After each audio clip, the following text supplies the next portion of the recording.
Good morning all of you और welcome back to my channel. So हम लोग अभी तक देख रहे थे कि हम लोग ने बात जैसे पिछले इंट्रोडक्शन सेक्शन में हमने बात करी थी कि कैसे हमारे पास एक CNN मॉडल होता है जिसमें हम लोग बेसिकली क्लासिफिकेशन टास्क परफॉर्म कर पाते हैं अभी तक। फिर हमारे पास बहुत सारे भी रिसेंट अगर बात करें तो बहुत रिसर्च हो चुकी है उसके बारे में हम बात करें। हम लोग जनरली कैसे इवॉल्व करेंगे ट्रांसफॉर्मर्स की तरफ। तो first of all this is the paper जिसमें ट्रांसफॉर्मर्स इंट्रोड्यूस हुआ था, मान के चलते हैं। तो इसमें क्या है, ये पेपर का नाम है attention is all you need, और ये पेपर पब्लिश हुआ था आपका निप्स 2017 में। ये एक कॉन्फ्रेंस है, न्यूरल इंफॉर्मेशन प्रोसेसिंग सिस्टम। ये बहुत ही वेल रिनाउंड कॉन्फ्रेंस है और हम लोग इसके A1 कैटेगरी की कॉन्फ्रेंस में रखते हैं। अभी तक हम लोग देख रहे थे कि कैसे हमारे पास CNN मॉडल था और हम लोग कैसे उसमें क्लासिफिकेशन टास्क परफॉर्म कर पा रहे थे। लेकिन अब हम लोग देखेंगे कि उसके आगे कैसे इवोल्यूशन हुआ ट्रांसफॉर्मर तक। तो इसमें जो बीच का कुछ पार्ट है वो भी हम लोग सब डिस्कस करेंगे। और अगर आपको कोई क्वेश्चन है या रिगार्डिंग किसी टॉपिक बीच में आपको डाउट लगता है तो आप उसको कमेंट में सेक्शन में बता सकते हैं, ताकि मैं उसके ऊपर एक अलग से वीडियो बना सकते हैं और हम लोग उसके बारे में कभी भी या लाइव डिस्कशन कर सकते हैं, या मैं कभी भी हम लोग कुछ उसके बारे में देखा जाएगा। अब हम लोग बात कर रहे हैं कि इस पेपर के, तो जैसा कि ये जो पेपर है attention is all you need, तो ये निप्स 2017 में परफॉर्म हुआ था, पब्लिश हुआ था। और ये 4 दिसंबर 2017 से 9 दिसंबर 2017 ये कॉन्फ्रेंस हुई थी कैलिफोर्निया में, यूनाइटेड स्टेट्स में। मेजरली इसके जो ऑथर्स थे वो सारे गूगल के एम्प्लॉयज़ हैं, आप कह सकते हैं गूगल के सारे एफिलेशन हैं यहाँ पे। तो इसमें majorly Google Brain and Google research इसमें हेविली इन्वॉल्व था इस वर्क में। There is was one author which is involve from the University of Toronto. अब बात करते हैं गूगल ब्रेन की, जो यहाँ पे फर्स्ट ऑथर है आशीष वासवानी। तो मेजरली हम लोग बात करते हैं कि जैसे पेपर्स में तो हम लोग बोलते हैं कि फर्स्ट ऑथर का अगर हम लोग कभी डिस्कस करेंगे ऑथर्स के बारे में तो फर्स्ट ऑथर के बारे में।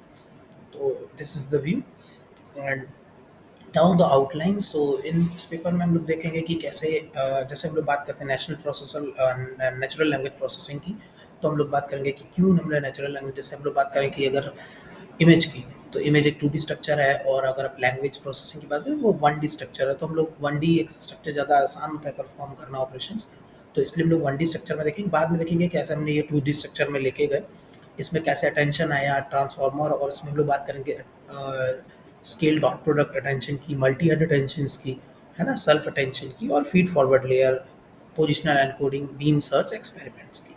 सो नाउ द लैंग्वेज। तो अब बात करते हैं कि नेचुरल लैंग्वेज प्रोसेसिंग क्या है। ये एप्लीकेशन है ML डीप लर्निंग का। अगर हम लोग बात करें, आप यहाँ पे देख सकते हैं सबसे पहले, है ना। सो हम लोग बात करें कि क्या क्यों हमने NLP की बेसिकली क्या क्या प्रॉब्लम्स है।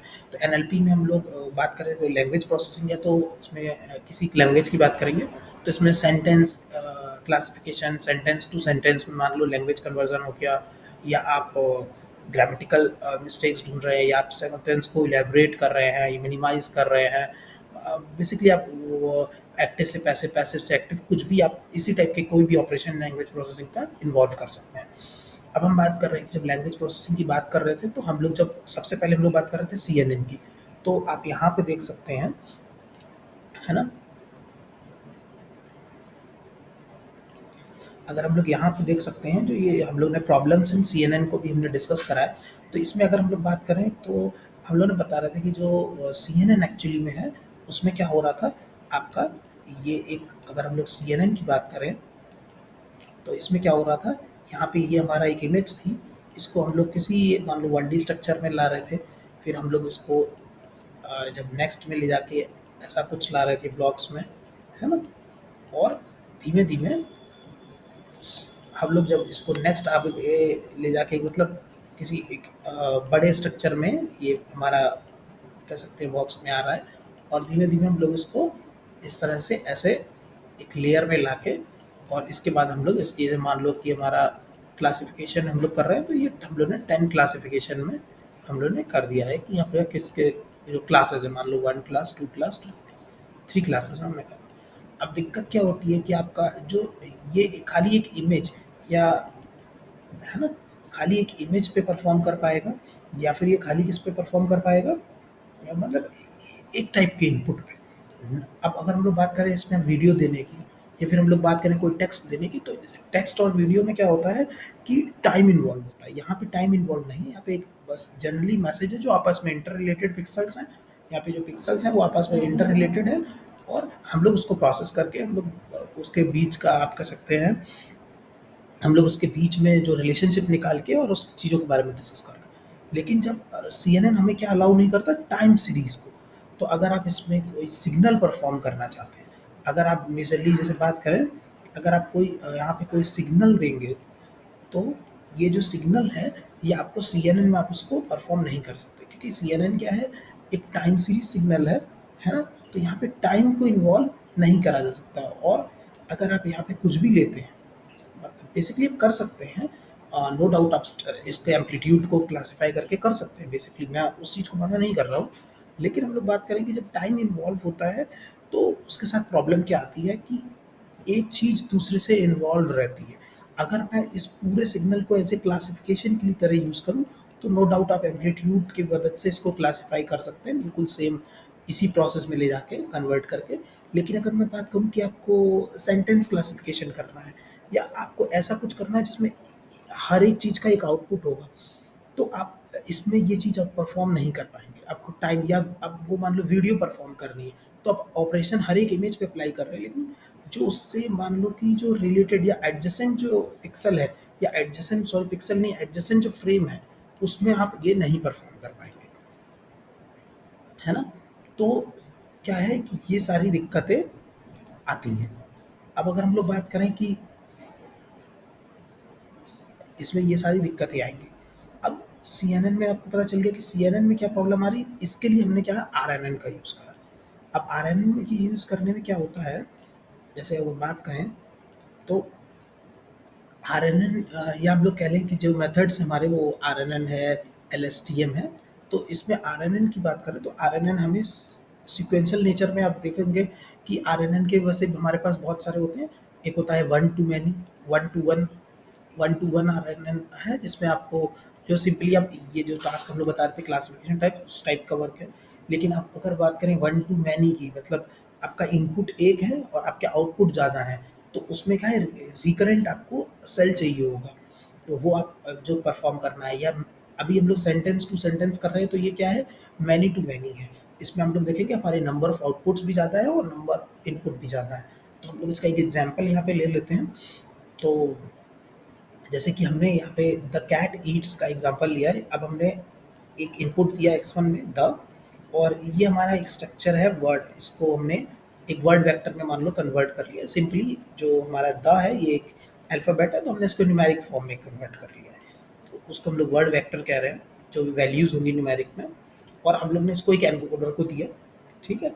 एनकोडर क्या है? सिंपली जैसे हम लोग का जो CNN आर्किटेक्चर है, वो भी एक क्या है, एनकोडर की तरह वर्क करता है, ठीक है? क्योंकि वो क्या कर रहा है, यहाँ पे जो इन्फॉर्मेशन है, इसको क्या कर रहा है, एनकोड कर रहा है एक आपका क्या कह सकते हैं, आपके फीचर्स के फॉर्म में, एक दूसरे डायमेंशन में।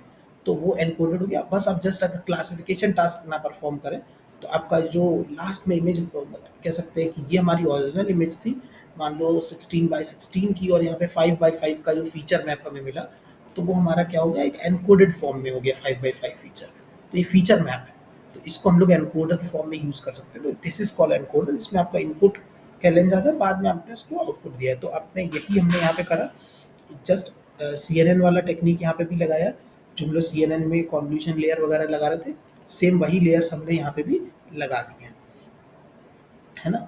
अब हम लोग बात कर रहे हैं यहाँ पे कि कैसे ये काम कर रहा है। तो हमने देखा कि हमारा जो दा है वो वर्ड वेक्टर में कन्वर्ट हुआ, फिर ये ई में किस में, एनकोडर में आया, और एनकोडर में आने के बाद हम लोग ने यहाँ पे जो हमारा आउटपुट है, उसको हमने एक हिडन स्टेट में संभाल के रख लिया, है ना? तो अब जो दा है वो इसके अंदर सेव है। ये हमने एच स्टार्ट है, जिसकी वैल्यू अभी जीरो हम लोग मान के चल लेते हैं, मतलब हमने ये सेम आर्किटेक्चर रखने के लिए ये परफॉर्म करा। इसमें कोई वैल्यू नहीं है यहाँ से, तो कोई दिक्कत नहीं है।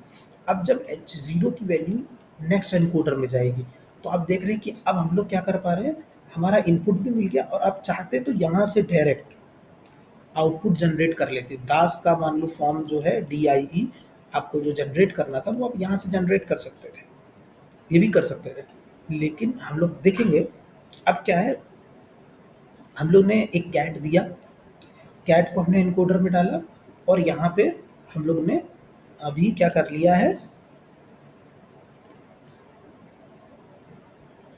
ठीक है। हमने कैट को यहाँ पे एनकोडर में डाला, ठीक है। कैट को हमने यहाँ पे एनकोडर में डाला और एनकोडर से हमने फिर एच वन स्टेट फाइनल करी। फिर हमने ये आगे गया, फिर हमने ईट्स लिया, ईट्स को उसमें डाला और ये इस तरह से वर्क कर रहा है। अब ऐसे करते करते हमने सारे इसके इनपुट ले लिए। अब क्या हो रहा है कि एच ज़ीरो से ये वहाँ गया, और ऐसे करने से क्या हो रहा है कि इनके जो आपस में जितने भी हमने इनपुट लिए, ये आपस में जिस तरह से इन्वॉल्व है, जैसे ग्रामेटिकल हो गया कुछ भी है, तो उस तरह से सारे हमने इनपुट ले लिए। अब हम वन बाय वन इसी में जो आगे जाके हमने डिकोडर स्टेट लिया, है ना। डिकोडर क्या करेगा, फिर से डिकोडर क्या करेगा, एक तो स्टेट जनरेट करेगा, next state H three, H two के बाद एच थ्री हो गई, और जो साथ में आउटपुट जनरेट करेगा। तो हमने जस्ट इसके बाद डिकोडर ऐसे अगर हम लोग लगा सकते थे, और डाई वो हमने बस आगे कर रहा है। इससे होने अगर हम लोग यहाँ लगा देते तो क्या होता है, मान लो ग्रामेटिकल में कभी होता है कि किसी में मान लो मैंने खाना खाया, या इंग्लिश में जब करा आपने किसी लैंग्वेज में चेंज करा, तो कभी कभी क्या होता है ग्रामेटिकल की वजह से कोई वर्ड आगे आता है कोई वर्ड पीछे आता है, तो रिलेशनशिप मिसमैच हो सकता है। तो इसलिए हम लोग डायरेक्ट वर्ड का ट्रांसलेशन ना करके पूरे सेंटेंस खत्म होने के बाद करते हैं। तो दैट्स वाई हम लोग ये आगे इंफॉर्मेशन को पास कर रहे हैं। अब ये यहाँ आ गया, ऐसे हम लोग डिकोडर में फिर से दिया, और यहाँ पे हमने फिर से जनरेट करा, और फिर से हमने दूसरा जनरेट करा, और ऐसे हम लोग फिर से डिकोडर के थ्रू ये जनरेट कर रहे हैं आरएनएन मॉडल में। अब अगर यहाँ पे हम लोग जनरेट करते तो आपको पता चल गया कि वो रिलेशनशिप नहीं मिलता। अब नेक्स्ट जब हम लोग ये प्रॉब्लम कर ही रहे हैं, तो अब हमारे इसमें प्रॉब्लम क्या आई? तो प्रॉब्लम इसमें ये आई है कि अगर आप देखोगे यहाँ पे, तो क्या है, एच टू जो स्टेट है वो एच वन एच ज़ीरो दोनों को लेके चल रहा है। अब जहाँ पे जो डिकोडर को एच टू मिला और उसको जनरेट करना है एच वन की फॉर्म में, एच वन का करस्पॉन्डिंग आइटम, है ना, एच ज़ीरो का। अब ऐसे ही आगे जा रहे हैं हम लोग एच फोर। अब मान लो यही चीज़ अगर बहुत लंबा सेंटेंस है, तो हो सकता है एच टू के पास, या फिर जो ये वाली लास्ट स्टेज है इसके पास क्या है कि पिछले मान लो का सेंटेंस 20 वर्ड्स का था, तो इसके पास 20 वर्ड्स इसके अंदर स्टोर है ना। तो इस तरह से क्या है, रिलेशनशिप तो स्टोर है, लेकिन क्या है कि सिग्निफिकेंस जो फर्स्ट वर्ड था वो यहाँ तक आते हैं, तो उसका सिग्निफिकेंस शायद बहुत लो सकता है as compare to last word. इस तरह से अगर हम लोग बात करें कि लास्ट वाला जो हमारा जनरेट करेगा उसमें भी ये दिक्कत आ सकती है। तो दैट्स वाई यही प्रॉब्लम थी एक आरएनएन की। आरएनएन हमारा टाइम सीक्वेंस को तो लेके चल रहा था, जो सीएनएन की प्रॉब्लम थी उसको सॉल्व करा आरएनएन ने, ठीक है। आरएनएन और ये आरएनएन एलएसटीएम ये सब सेम काइंड ऑफ स्ट्रक्चर ही हैं। अब आरएनएन का जो प्रॉब्लम आया वो यहाँ पे हम लोग ने देखा कि ये एक तो सिक्वेंशियल इन नेचर है। आप एक पॉइंट ऑफ व्यू टाइम पे, मतलब जैसे एक आपका जो स्ट्रक्चर है, इसमें आप पूरी इंफॉर्मेशन स्टोर नहीं है, इसमें खाली एक इनपुट की इंफॉर्मेशन स्टोर है। आप अगर इसकी बात करें इस स्ट्रक्चर में, तो आपका जो ये रिप्रेजेंटेशन है खाली ईड्स को लेके चल रहा है, बाकी भी है इसमें इस पॉइंट ऑफ टाइम पे, लेकिन क्या है आप इसको बाकी को डिफाइन यहाँ पे नहीं कर पा रहे। ओके, सो हम लोग यहाँ पे देख रहे थे कि आरएनएन के साथ क्या प्रॉब्लम आ रही थी। तो हम लोग ने यहाँ पे बात करी कि आरएनएन में जो दिक्कत आ रही है ना। तो जब हमने बात करी यहाँ पे कि आरएनएन की जो प्रॉब्लम है, एक तो सीक्वेंशियल इन नेचर है, दूसरा हमने क्या करा, reduce the connectivity of hidden states to in original input. अब क्या है कि लास्ट स्टेज तक आते आते वो कनेक्टिविटी नहीं हो पा रही, है ना। Not effective when the sequence length is long, वही लेंथ अगर लॉन्ग हो गई, शॉर्ट ड्यूरेशन शॉर्ट वर्ड्स के लिए बहुत बढ़िया आर्किटेक्चर है, लेकिन जब सही कंटेंट बहुत लॉन्ग हो रहा है, तो क्या हो रहा है कि वो जो इफेक्टिव इसका सॉल्यूशन नहीं आएगा, ग्रामेटिकल मिस्टेक्स हो जाएगी, ये सब चीज़ें। अब पैरेललिज्म को यहाँ पे प्रोवाइड नहीं कर पा रहा है, क्योंकि आप देख रहे हैं कि सीक्वेंशियल इन एक के बाद एक के बाद एक, तो आप पैरेललिज्म यहाँ पे परफॉर्म नहीं कर पाए क्योंकि ये सीक्वेंशियल इन नेचर है। अब इसका सॉल्यूशन क्या है कि अगर हम यहाँ पे अटेंशन मैकेनिज्म दे दें, है ना, अगर हम लोग ऐसा कुछ करें कि इसमें मान लो हम लोग जब एच फोर जनरेट कर रहे थे और एच फोर में हम लोग पता चल जाए कि एच फोर के टाइम पे मान लो एच वन की ज़रूरत थी, तो एक एच वन भी यहाँ से उस टाइम उठ के चला जाए। हो सकता है कि एच फोर को एच ज़ीरो की ज़रूरत हो, तो जो इसको ज़रूरत है वो यहाँ पे पहुँच जाए। तो इस टाइप का अगर हम लोग नेटवर्क यहाँ पे प्रॉब्लम सॉल्व कर दें, तो ये प्रॉब्लम हमारी बहुत अच्छे से सॉल्व हो जाएगी। तो इसमें क्या हो गया, need of attention mechanism to allow the global dependency between the input and output. तो ये हमारा था। अब हम लोग देख लेते हैं अटेंशन कैसे परफॉर्म करा। तो वही सेम आर्किटेक्चर है, H0 H2 अपने आ गया, H3 आ गया, H4 आ गया।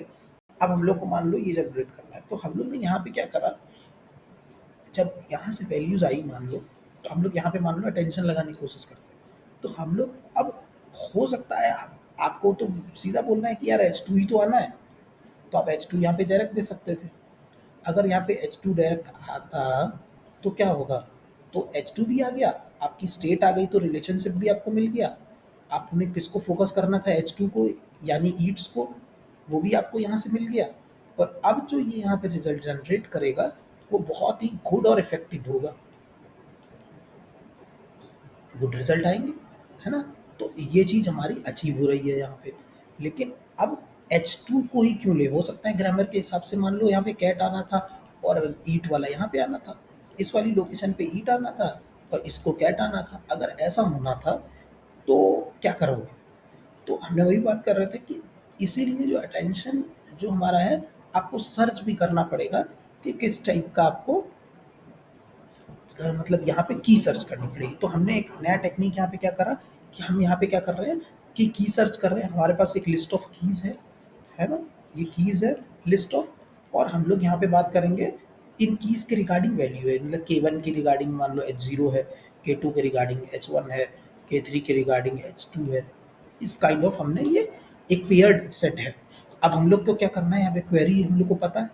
अब क्या है कि मान लो आपको किस क्वेरी के रिगार्डिंग करना है ना।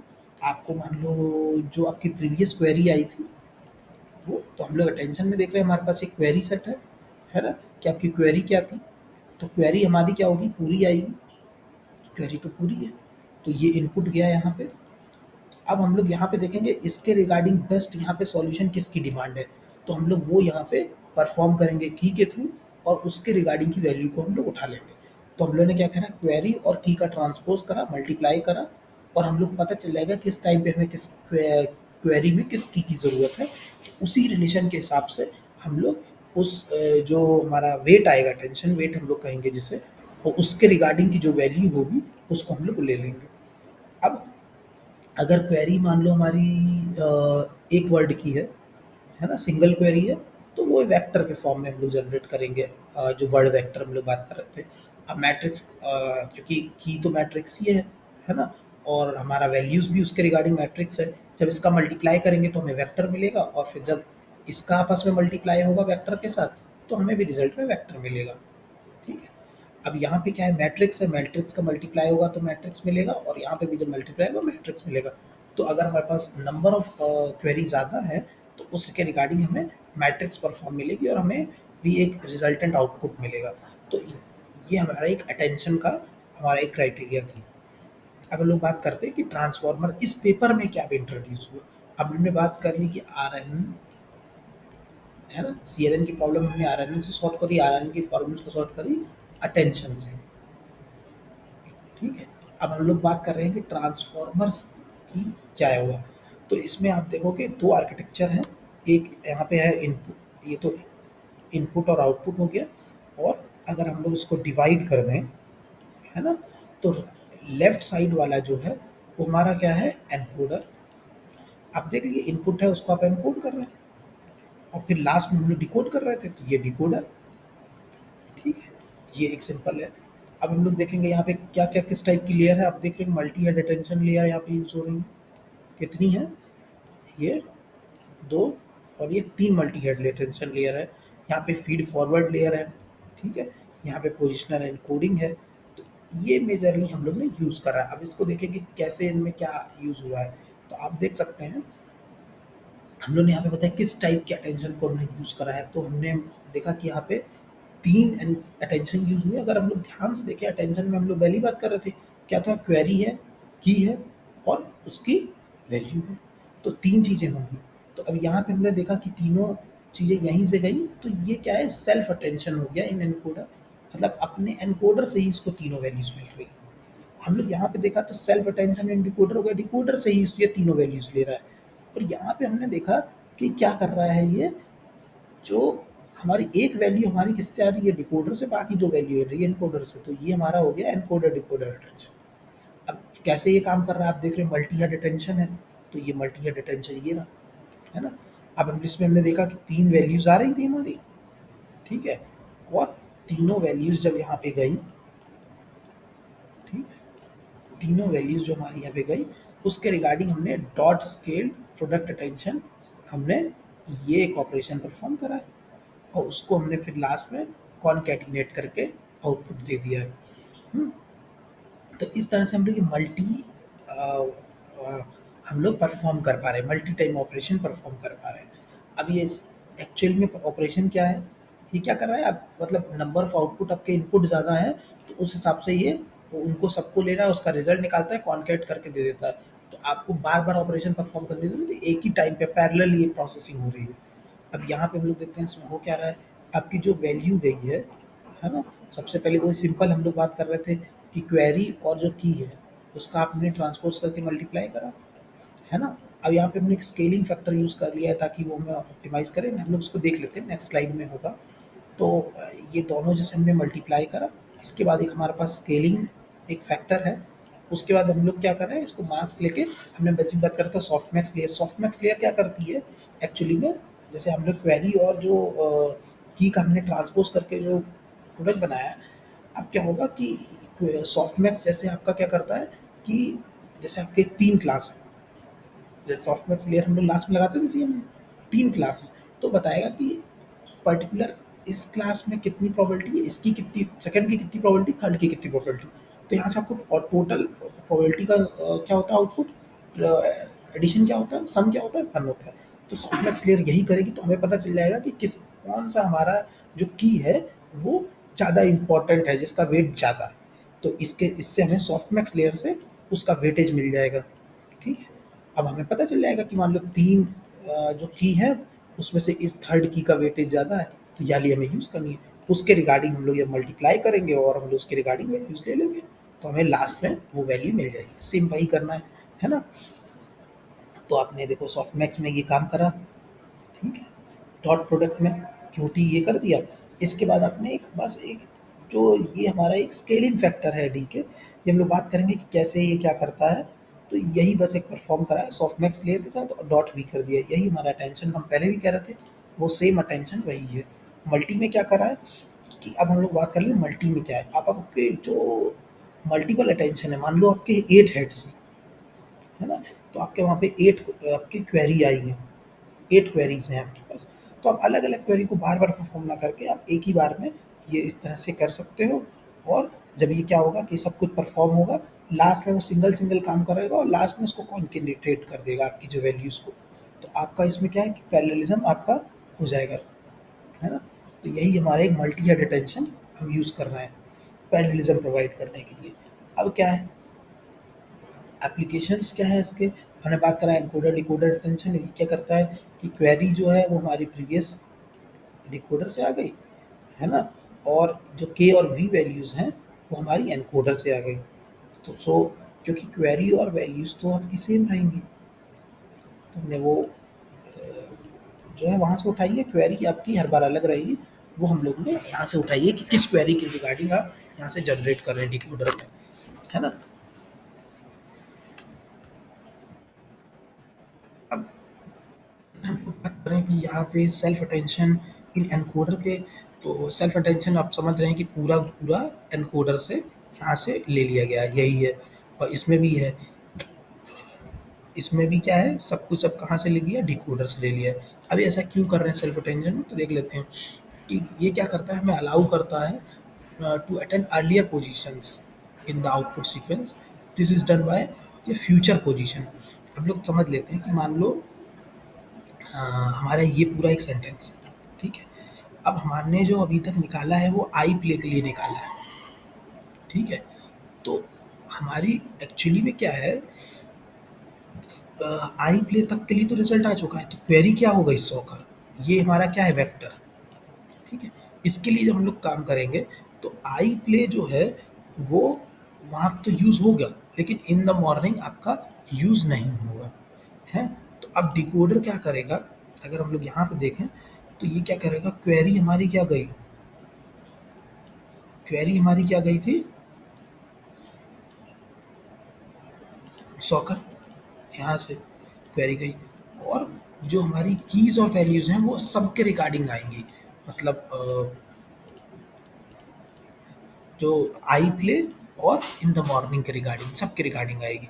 लेकिन हम लोग जो रिलेशनशिप फाइंड करेंगे वो इन दोनों के बीच में होगा, क्योंकि डिकोडर में सिर्फ सॉकर तक ही गया है, वो प्रीवियस वैल्यूज़ को ही दिखेगा। ठीक है, ऐसा। अटेंशन से क्या हो रहा है, हम सेल्फ अटेंशन से क्या हो रहा है कि आपकी टोटल कंप्यूटेशनल कॉम्प्लेक्सिटी पर लेयर ये हम लोग अचीव हो रही है, एन स्क्वायर डी हो रही है ना। अब अगर बात करें कि एन स्क्वायर डी में अगर हम लोग देखें तो क्या था कि n is the sequence length, मतलब सीक्वेंस लेंथ 4 है, और d is the representation dimension. तो डी हमारी मान लो कितनी है, 5। ठीक है, और डायमेंशन हमारा 5 में हो रहा है, लेकिन हमारा जो सीक्वेंस है वो लेंथ है 4। और हमारा डायमेंशन हमेशा क्या हो, ज़्यादा होगा। हम डायमेंशन मान रहे हैं कि हमारा मान लो डायमेंशन जो है, मान लो 10 डायमेंशन वाली की हम लोग बात कर रहे हैं, है ना। और जो सीक्वेंस लेंथ है वो 4 है। तो अब आप करेंगे तो क्या होगा, जब एन स्क्वायर डी हमेशा छोटा होगा, आप इससे कंपेयर करेंगे तो। ठीक है, तो इसलिए हमारा जो कॉम्प्लेक्सिटी है वो हमारी लो हो गई। अब बात करेंगे सीक्वेंशियल परफॉर्म की, तो ये 1 है। 1 कैसे है, जो हम लोग बात कर रहे थे, क्वेरी, है ना, कीज एंड वैल्यूज, है ना, जो ये हमारा तीनों मिलके क्वेरी को भी रिप्रेजेंट करता है, और कीज और वैल्यूज आपकी पूरी इक्वेशन को रिप्रेजेंट करती हैं। तो आप एक सिंगल टर्म के लिए आउटपुट निकाल रहे हैं, और आप पूरी वैल्यूज को भी देख रहे हैं, है ना। मतलब आपकी पूरी इक्वेशन क्या है वो भी आपको दिख रही है, और किसके रिगार्डिंग आप निकाल रहे हैं। तो आप फोकस भी कर पा रहे हैं एक जगह पे, और पूरे के लिए भी देख पा रहे हैं। तो एक ही सिक्वेंशियल ऑपरेशन परफॉर्म हो रहा है ना। आपको बार बार नहीं करना पड़ रहा है, एक टाइम पे आप चीज़ों को देख पा रहे हैं। ठीक है, हाँ। और हमने बात करा था कि मल्टी हेड अटेंशन में हम लोग क्या कर रहे थे कि ये चीज़ों को पैरेललाइज्ड कर पा रहे थे। ठीक है, तो ये सब चीज़ें हम लोग यहाँ पे देख रहे हैं बेनिफिट्स इसके। अब हम लोग बात करें फीड फॉरवर्ड लेयर की, तो फीड फॉरवर्ड लेयर क्या है, हमारा एक फीड फॉरवर्ड जो लेयर है वो एक्चुअली में एक रेली फंक्शन को हम लोग यहाँ पे देख रहे हैं। अब जो फीड फॉरवर्ड लेयर है वो है क्या, है ना। तो ये हम लोग क्या है, ट्रांसफॉर्मेशन है दूसरे डायमेंशन में। तो इसमें हम लोग क्या कर रहे हैं, अब देखोगे कि एक तो ये फंक्शन है जिसमें हमने क्या करा, उसके हमने ट्रांसफॉर्म करा। सिंपली आप कह लो तो कॉन्वोल्यूशन लेयर ही मान लो। सेम एक आपका न्यूरॉन वाला फंक्शन कि आपने एक्स का वेट करा, उसमें कोई वेट मैट्रिक्स लगाया W1 प्लस बायस वैल्यू होती थी, वही सेम। तो ये क्या है, एक आपका कह सकते हो कि आप दूसरे डायमेंशन में ट्रांसफॉर्म करा आपने, और फिर आपने दोबारा रैल्यू फंक्शन का लगा के फिर से एक ट्रांसफॉर्म करा है। तो आप यहाँ पे 2 बार आपका ट्रांसफॉर्मेशन हो रहा है, या आप कह दो 2 कॉन्वोल्यूशन लेयर ही आपने लगा दी। सिंपल आप इस टाइप का वर्क कर रहे हैं। ठीक है, रैल्यू फंक्शन क्यों लगाया है, तो रैल्यू क्या करता है आपको पता है। वैल्यू क्या करता है कि जो वैल्यूज़ है उसको वहीं पास करता है, बस ज़ीरो से। आपकी जो माइनस वैल्यूज़ होंगी उन सबको ज़ीरो से आप रिप्लेस हो जाएंगी, मान लीजिए वो हमेशा। और ज़ीरो से बड़ी वैल्यूज़ वो सेम वैल्यू रिटर्न करता है। तो इस टाइप का ये फंक्शन है। तो अब आपका वर्ड की एम्बेडिंग जो भी है, वर्ड है आपका, आपने उसको इस तरह से डायमेंशन में रिप्रेजेंट करा है 512। इसमें आप 512, इस पेपर की अगर बात करें 512, इसमें 512 और 2014 दो डायमेंशंस की बात करेंगे। हम लोग बात कर रहे थे, ये देखिए यहाँ पे कितना 5 डायमेंशन यूज़ करा है, 512। और क्वेरी की लेंथ कितनी होगी, 4 5 6, ज़्यादा ज़्यादा। तो इस टाइप का यहाँ पे हम लोग देख रहे हैं, दो फीड फॉरवर्ड लेयर यूज़ करी थी, है ना। Since the model does not contain recurrence and convolution, है ना, it is needed to some actually में मैं बता रहा हूँ कि ये है क्या, हम लोग पोजिशनल एनकोडिंग यूज़ कर रहे हैं, क्योंकि हम लोग ने से बात करें कि आरएनएन की बात कर रहे थे। तो आरएनएन में हम लोग को पता था कि भाई इसके बाद ये आएगा, इसके बाद ये आएगा। यहाँ पे हम लोग क्या है कि एक सेट ऑफ क्वेरी है हमारे पास, और कुछ उसमें से हम लोग कुछ एक क्वेरी को हम लोग देख रहे हैं, परफॉर्म कर रहे हैं उसके रिगार्डिंग ऑपरेशन। तो उनके बीच में रिलेशन की कौन सा पहले कौन सा बाद में था, वो देखने के लिए हम लोग ने यहाँ पे पोजिशनल एनकोडिंग का यूज़ करा है। पोजिशनल एनकोडिंग की अगर हम लोग बात करें तो हम लोग ने यहाँ पे एक साइन से हमने मतलब कह सकते हैं रिप्रेजेंट कर दिया, जिसमें हम लोग का पीओएस जो है वो आपका क्या बताता है, पोजीशन किस वर्ड में, मतलब position location of the word, और आई क्या है, उसकी डायमेंशन, है ना। I the index dimension in the word. अब उसको चाहे साइन के फॉर्मूले से रिप्रेजेंट करिए चाहे कॉस, ये दोनों फॉर्मूले बराबर हैं। अगर हम लोग बात करें तो क्या होता है, कॉस जो होता है, कॉस की जो वैल्यूज अगर आप देखोगे तो वो क्या करती है, एक लेस वैल्यूज 90 डिग्री लेस की लेस वैल्यूज आपको शो करता है। तो अगर हम लोग कॉस में क्या करें, +1 करके वैल्यू को देखें तो वो साइन के बराबर ही हमारा रिप्रेजेंट करेगा। तो ये दो फॉर्मूले, आप कोई भी एक फॉर्मूला यहाँ पे अप्लाई कर सकते हैं, सेम है ना। अब बात कर रहे हैं कि मल्टी हेड अटेंशन जो हम लोग बात कर रहे थे कैसे वर्क कर रहा है, तो हमने मान लो कि एक इनपुट है और तो हमने उसको 10 या 8 पार्ट्स में स्प्लिट करा और उसको हमने अलग अलग 8 पार्ट्स में हमने चलाया। लास्ट में हमने क्या करा, उसको जो वैल्यूज थी उसको ऐड कर दिया। ये हम लोग वही मल्टी हेड अटेंशन का डायग्राम है।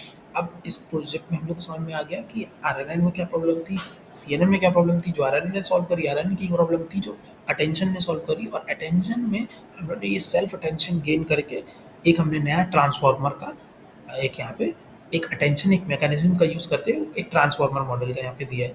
अब क्या है कि कैसे इसमें क्या यूटिलाइजेशन है, तो हम लोग बात कर रहे हैं एक बीम सर्च हम लोग ने यहाँ पे यूज़ करा है। जैसे हम लोग बात कर रहे थे जब हम लोग कह रहे थे कि सिग्मा जो सिग्मॉइड हमारी जो लेयर थी जो लास्ट की, उसमें हम लोग 0.6 को ले रहे थे कि मैक्सिमम ये है ना, अटेंशन फाइंड करते हुए। तो हम लोग ने मैक्सिमम को ले लिया और उसके रिगार्डिंग वैल्यू को ले लिया, लेकिन यहाँ पे ऐसा नहीं है। हम लोग ने यहाँ पे क्या के की वैल्यू 4 ली। जब क्या होगा कि आपका मान लो ये 10 आउटपुट्स हैं तो इसमें से ये बेस्ट 4 को लेगा। तो उस 4 के रिगार्डिंग आपकी चीज़ें जनरेट होंगी और फिर हम उसमें से देखेंगे कि किसके लिए रिजल्ट क्या बनता है, उन चारों को लेके प्रेफरेबली चलेंगे, ना कि किसी एक पॉइंट को। जैसे 0.6 की बात करें जब हम लोग बात करते हैं टेंशन में। दूसरा क्या है कि ये सीक्वेंस टू सीक्वेंस टास्क, इस पेपर में इन लोगों ने एक इंग्लिश जर्मन और इंग्लिश फ्रेंच लैंग्वेज का यूज़ करा है टेस्ट के लिए। हार्डवेयर P100 है, ये एक सुपर कंप्यूटर आप कह सकते हो, जीपीयू का है जो इनने ये यूज़ करा है, जिसमें इनने 8 P100 का यूज़ करा है। It is I think Google Colab भी यही यूज़ कर रहा है। तो आप उसमें देख सकते हैं बेस मॉडल ने इतने स्टेप्स और इतने आवर्स चलाया है, 12 आवर्स चलाया है। बिग मॉडल का इतने 3.5 डेज चला है। एडम इनने ऑप्टिमाइजेशन यूज़ करा हुआ है, ठीक है। और इस पेपर में बात करें कि कैसे आपने इवोल्यूशन मैट्रिक्स करी, तो DELU एक बहुत ही रिनाउंड आपका बाइलिंगुअल इवोल्यूशन टेक्निक है, जिसमें हम लोग जिसके थ्रू ये करते हैं। तो ये इसने इन्होंने उसका यूज़ करा हुआ है और आप देख सकते हैं कि इसके रिजल्ट्स जो हैं यहाँ पे वो आपको दिखाई दे रहे होंगे। तो ये बेस्ट इनके रिजल्ट्स आए हैं इन मॉडल पे। एक्सपेरिमेंट की बात करें तो इन्होंने, जैसे हम लोग बात कर रहे थे कि हम लोग ने बात कर रहे थे ना कि डी की वैल्यू कितनी है, तो यहाँ पे इन्होंने 1, 4, 16 अलग अलग एक्सपेरिमेंट पे इन्होंने यूज़ करा है मैडिक पोजिशंस को और उसके रिगार्डिंग वैल्यूज़ निकाली। तो यही था कि इन लोगों ने कैसे ट्रांसफार्मर इन्होंने यहाँ पे बिल्डअप करा, है ना। और यहाँ पे कैसे इनने 3 चीज़ों की बात करी हमने, आरएनएन के फेलियर की बात करी, सीएनएन के फेलियर की बात करी, फिर हमने अटेंशंस की बात करी कि अटेंशन हमने कैसे अप्लाई करा, फिर हमने सेल्फ अटेंशन हो गया, कैसे सेल्फ अटेंशन वर्क करता है, फिर हमने मल्टी हेड अटेंशन जो है वो यहाँ पे अप्लाई करा है और इसकी वजह से हमने यहाँ पे एक ट्रांसफार्मर बनाया जो हमारा इन सारी प्रॉब्लम्स का सॉल्यूशन दे रहा है। तो ये बेसिकली हमको समझ में आना चाहिए कि कॉन्वोल्यूशन सीएनएन में क्या प्रॉब्लम थी, आरएनएन में क्या प्रॉब्लम थी, अटेंशन की वजह से कैसे हमने ट्रांसफार्मर बनाया।